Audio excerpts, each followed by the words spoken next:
Assalomu alaykum hammaga. Bugun bir advokat xizmatiga yezib kelganda, o'kani kompyuterlari qotib, yo'ntganida ko'karib qolib, o'sha Wi-Fi larga ulanma muammo qilgan ekan. Hammasini hech qanaqa bir ma'lumotlarni o'chirmay, hammasini o'sha oldingi holatidagi qilib, Windows qilib berdi o'ka. O'ka bir tekshirib olaylik bir ishlatib. Bo'ldi, bitta o'chirib yoqib ko'rsam, tekshirsam bo'ladimi? Ha, bo'ladi. Agar kimga shunaqa xizmatlar kerak bo'ladigan bo'lsa, bemalol aloqaga chiqaveringlar. Hech qanaqa ma'lumotlaringni o'chirmaymiz. Printerlaringni ustanovka qilib, nima dasturlar kerak bo'lsa, hatto o'zingizning ishingizga ishlaydigan dasturlarni ham o'rnatib beramiz. Bizda mana bunaqa holat bo'lib qolibdi. Umuman yonib yoqsak, mana shunaqa holatda turadi.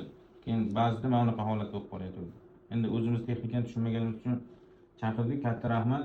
Bizga kerakli ba'zi programmalarni ham biz aytmasak ham o'rnatib beribsiz. Katta rahmat. Ekilish qilib qo'ydingiz to'g'ri. Ha, Feruza Gulson.